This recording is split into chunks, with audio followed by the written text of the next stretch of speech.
Chapter 11. Pleased to meet you. I will now crush your windpipe. I collapsed on the grass. Gazing up through the tree branches at the blue sky, I had trouble breathing. I hadn't had an asthma attack in years, but I remembered all the nights my mom had held me while I wheezed, feeling like an invisible belt was tightening around my chest.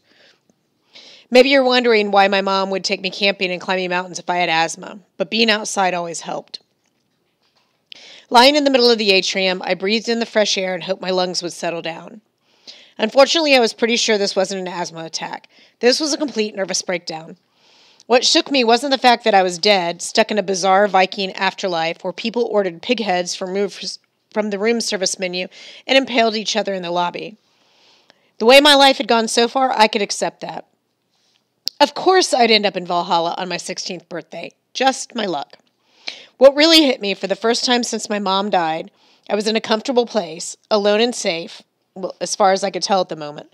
Shelters didn't count. Soup kitchens, rooftops, and sleeping bags under bridges didn't count.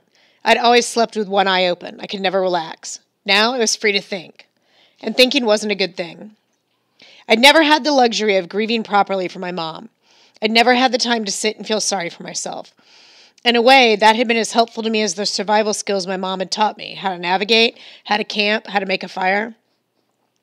All those trips to the parks, the mountain, the lakes, as long as her old beat-up Subaru was working, we'd spend every weekend out of town exploring the wilderness. "What are we running from?" I asked her one Friday, a few months before she died. I was annoyed. I wanted to crash at home for once. I didn't understand her frantic rush to pack and leave. She smiled, but she seemed more preoccupied than usual. "We have to make the most of our time, Magnus." Had my mom been deliberately preparing me to survive on my own? Almost as if she had known what would happen to her. But that wasn't possible. Then again, having a Norse god for a dad wasn't possible either. My breathing still rattled, but I got up and I paced around my new room. In the photo on the mantel, 8-year-old Magnus grinned at me with his tangled hair and his missing teeth. That kid was so clueless, so unappreciative of what he had. I scanned the bookshelves, my favorite fantasy and horror authors from when I was younger. Stephen King, Darren Shan, Neil Shusterman, Michael Grant, Joe Hill. My favorite graphic novel series, Scott Pilgrim, Sandman, Watchmen, Saga. Plus a lot of books I'd been meaning to read at the library. Pro-homeless tip. Public libraries are safe havens. They have bathrooms. They hardly ever kick out kids who are reading as long as you don't smell too bad or cause a scene. I pulled down the illustrated children's book of Norse myths my mom read to me when I was little. Inside were simplistic pictures of happy, smiling Viking gods, rainbows, flowers, and pretty girls with blonde hair. And sentences like, the gods dwelt in a wonderful and beautiful realm. There was nothing about the Black One Cert who burned baby carriages and threw molten asphalt. Nothing about wolves that murdered people's mothers and made apartments explode. That made me angry. On the coffee table was a leather-bound notebook titled Guest Services. I flipped through it. The room service menu went on for 10 pages. The TV channel list was almost as long, and the hotel map was so convoluted, divided into so many subsections, I couldn't make sense of it. There were no clearly marked emergency doors labeled, "Exit here to return to your old life." I threw the guest services book in the fireplace. As it burned, a new copy appeared on the coffee table. Stupid magical hotel wouldn't even allow me to properly vandalize things. In a rage, I flipped the sofa. I didn't expect it to go far, but it cartwheeled across the room and smashed into the far wall. I stared at the trail of dislodged cushions, the upside-down sofa, the cracked plaster, and leather skid marks on the wall. How had I done that? The sofa didn't magically right itself. It stayed right where I'd thrown it. The anger drained out of me. I probably just made extra work for some poor staff member like Hunding, and that didn't seem fair. I paced some more, thinking about the dark, fiery guy on the bridge and why he wanted the sword. I hoped Cert had died with me, more permanently than I had, but I wasn't optimistic. As long as Blitz and Hearth had gotten away safely. Oh, yeah, and Randolph too, I guess. And the sword itself, where was it? Back on the river bottom? Valhalla could resurrect me with a chocolate bar in my pocket, but not a sword in my hand? That was messed up. In the old stories, Valhalla was for heroes who died in battle. I remembered that much. I definitely didn't feel like a hero. I'd gotten my butt kicked and my guts cannonballed. By stabbing Cert and toppling off the bridge, I'd simply failed in the most productive way possible. A brave death? Pfft, not so much. I froze. An idea struck me with the force of a sledgehammer. My mom, well, if anybody had died bravely, she had, to protect me from... Just then, someone knocked on my door. It swung open, and a girl stepped inside. The same girl who had circled over the battle on the bridge, then pulled me through the gray void.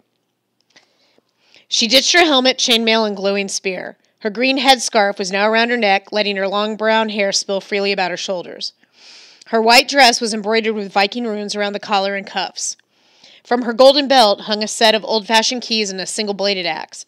She looked like the maid of honor at someone's Mortal Kombat wedding. She glanced at the overturned sofa.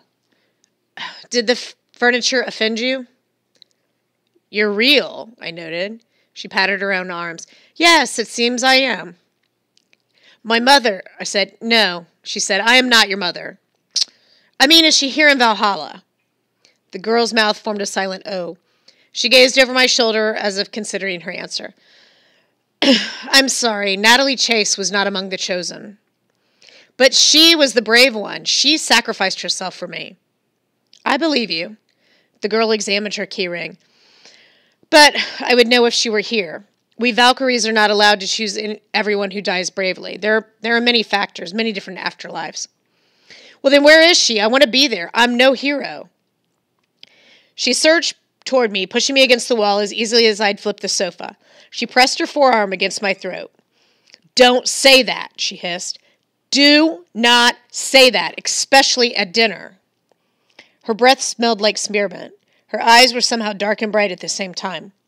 They reminded me of a fossil my mom used to have, a cross-section of a nautilus-like sea animal called an ammonite. It seemed to glow from within, as if it had absorbed millions of years of memories while lying under the earth. The girl's eyes had that same sort of luster. You don't understand, I croaked. I have to... She pushed harder against my windpipe. What do you think I don't understand? Grieving for your mother? Being judged unfairly? Being somewhere you don't want to be, forced to deal with people you'd rather not deal with? I didn't know how to respond to that, especially since I couldn't breathe. She stepped away. As I choked and I gagged, she paced the foyer, glaring at nothing in particular. Her axe and keys swung on her belt. I rubbed my bruised neck. Stupid Magnus, I told myself. New place, learn the rules. I couldn't start whining and making demands. I had to set aside the question of my mother. If she were anywhere, I'd figure that out later. Right now, being in this hotel was no different than walking into unfamiliar youth shelter, alley encampment, or a church basement soup kitchen. Every place had rules. I had to learn the power structure, the pecking order. The no-nos would get me stabbed or rolled. I had to survive, even if I was already dead. Sorry, I said. My throat felt like I'd swallowed a live rodent with claws. But why do you care if I'm a hero or not? She smacked her forehead. Wow, okay, maybe because I brought you here? Maybe because my career's on the line? One more slip-up and... She caught herself. Never mind. Now, when you're introduced, go along with what I say. Keep your mouth shut, nod your head, and try to look brave. Don't make me regret bringing you here. All right, but for the record, I didn't ask for your help. Ugh, Odin's Eye, you were dying. Your other options were Helheim or Gingham Gap or... She shuddered. Let's just say there are worse places to spend your afterlife than in Valhalla. I saw what you did on the bridge. Whether you recognize it or not, you acted bravely. You sacrificed yourself to save a lot of people. Her words sounded like a compliment. Her tone sounded like she was calling me an idiot, though. She marched over and poked me in the chest. You have potential, Magnus Chase. Don't prove me wrong, or... From the wall speakers, a horn blasted loudly, so loudly it rattled the picture on the mantel. What's that? I asked. An air raid? Dinner. The girl straightened. She took a deep breath and extended her hand. Let's start again. Hi, I'm Samira Al-Abbas. I blinked. Don't take this the wrong way, but that doesn't sound like a very Vikingish name. She smiled tightly. You can call me Sam. Everyone does. I'll be your Valkyrie for this evening. Pleased to meet you properly. She shook my hand, her grip so tight my finger bones popped. I will now escort you to dinner, she forced a smile, and if you embarrass me, I'll be the first to kill you.